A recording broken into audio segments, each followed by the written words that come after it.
बिस्मिल्लाहिर्रहमानिर्रहीम। पाकिस्तान के ख़वातीन व हज़रात को पाकिस्तान तहरीक इंसाफ के सेंट्रल ऑफिस से अस्सलाम वालेकुम। सबसे पहले तो जिस तरह मेरे वर्दी कॉलीग और चेयरमैन पाकिस्तान तहरीक इंसाफ बैरिस्टर गौहर अली ख़ान साहब ने फरमाया, इख्तितामी जुमला जो था वहीं से मैं आगाज़ करूँगा और मुख्तसरन आगाज़ करूँगा क्योंकि बैरिस्टर साहब ने मुफस्सल आपको एक ब्रीफिंग दी है और वो यहाँ से मैं आगाज़ करूँगा ख़वातीन व हज़रात कि ये लेटर जो 6 वर्दी जज साहिबान ने कल रात को लिख के भेजा था और इसकी तारीख़ है 25 मार्च 2024।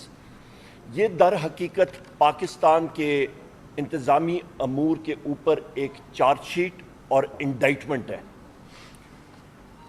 और इसकी वजह से हम सारी कौम को अपना सर जो है वो शर्म से झुका देना चाहिए। उसकी वजह कि वाज़े तौर पे एक बात सामने आई है कि इस लेटर में वाज़े तौर पे जो लिखा गया है कि जो निशाना था वो सिर्फ एक शख्स है जिनका नाम है कैदी नंबर 804 वज़ीर आज़म इमरान खान साहब।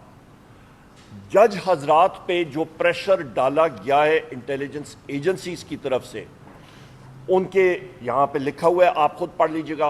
बहनोई को उठाया गया, अबडक्ट किया गया, इलेक्ट्रिक शॉक्स दिए गए, कमरों में बगिंग डिवाइसेस रखी गई, रेस्ट हाउसेस में बगिंग डिवाइसेस कैमरेज फिट किए गए। वो किस लिए? कि उन पे प्रेशर एग्जर्ट किया जाए। और ये इंडाइटमेंट जो है एक कौम में एक कहते हैं टर्निंग पॉइंट आ चुका है। ख़वातीन व हज़रात, हम लोग जो पार्लियामेंटेरियंस बैरिस्टर गौहर अली ख़ान साहब और मैं और हमारे पार्टी के अरकान जो अपोजिशन में, हम लोग इंशाअल्लाह ताला इस चीज़ को अपने फोरम पे जो हमारा कौमी असम्बली है, सेनेट ऑफ पाकिस्तान है, सूबाई असम्बली है, वहाँ पे पुरजोर तरीके से उठाएंगे। और मैं यहाँ पे ये भी कहता चलूँ कि यह सिर्फ टारगेट वज़ीर आज़म इमरान खान साहब थे, तो ये सिस्टम बिल्कुल एक्सपोज हो चुका है। जिस वक्त सिस्टम एक्सपोज हो जाए और जब ये पता चल जाए कि आपके सिस्टम में आपके पास कानून देने का तरीक़ाकार ही नहीं रहा, तो इसका मतलब है कि रूल ऑफ लॉ नहीं रहा। आपका जिस वक्त कानून की बालादस्ती नहीं होगी, तो इसका मतलब है जो हुकूमत वक्त होती है और जो कह रहे हैं कि जी डायरेक्ट फॉरेन इन्वेस्टमेंट मुल्क में आए, कोई फॉरेन इन्वेस्टमेंट नहीं आएगी। ऐसे केसेस में बारहा केसेस ये सामने आ चुके हैं हमारे। ये मुतअद्दद अभी एक चार्जशीट हमारे सिस्टम के खिलाफ सामने आ चुकी है। वक्त आ गया ख़वातीन व हज़रात के सारों को आइन की पासदारी करनी चाहिए। और यहाँ पे मैं चीफ जस्टिस साहब से, मैं सारे सुप्रीम जुडिशल काउंसिल के जो मुअज़्ज़ज़ जज हजरात हैं उनसे हमारी गुजारिश होगी, दरख्वास्त होगी, खुदारा आपने अंग्रेजी में कहते हैं you have to rise to the moment, to the occasion.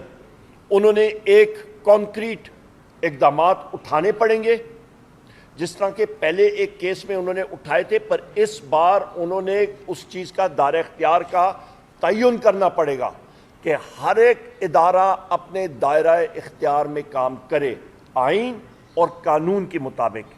जब तक वो नहीं करेगा और हर एक फ़र्द की, चाहे वो मेहनत का शो, चाहे वो अमीर हो, चाहे वो जिस तरह भी हो, प्रोफेशनल हो, सियासतदान हो, कोई भी हो, तो मुल्क तरक्की ख़वातीन व हज़रात नहीं कर सकता।